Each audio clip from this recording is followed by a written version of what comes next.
Իսկ դուք գիտեք, որ մեկ դժգոհ հաճախորդը իր բացասական փորձի մասին հակված է պատմելու մոտ 10 մարդու, մինչդեռ գոհ հաճախորդները շատ ավելի հազվադեպ են գովում ձեզ կամ ձեր ծառայությունը։ Լավագույն դեպքում նրանք ձեր մասին կպատմեն ընդամենը 3 հոգու։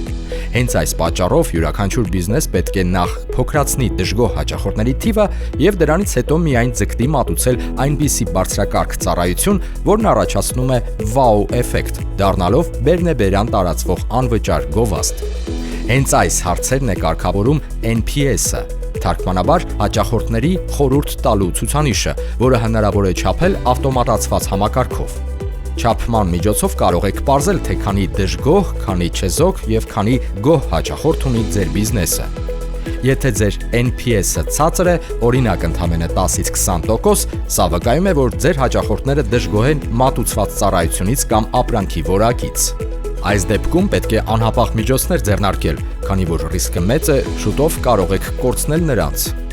Իսկ ինչպես հաշվել հաճախորդների խորհուրդ տալու գործակիցը NPS-ը։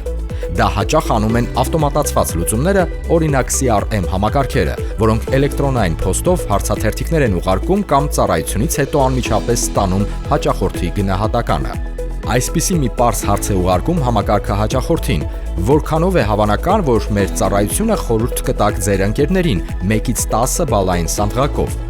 Հավաքում է օրինակ 100 պատասխան, որոնցում 1-ից 6 բալ նշողները համարվում են դժգոհ հաճախորդներ, 7-ից 8 բալ նշողները չեզոք, իսկ 9-ից 10 բալ նշողները գոհ հաճախորդներ, որոնք պատրաստ են խորհուրդ տալու ձեր ծառայությունը։ Հետո խմբավորում է, քանի տոկոսն են խորհուրդ տվողները եւ քանիսը դժգոհները։ Չեզոքները չեն ներառվում հաշվարկի մեջ, քանի որ ոչ դրական, ոչ էլ բացասական ազդեցություն չեն ունենում։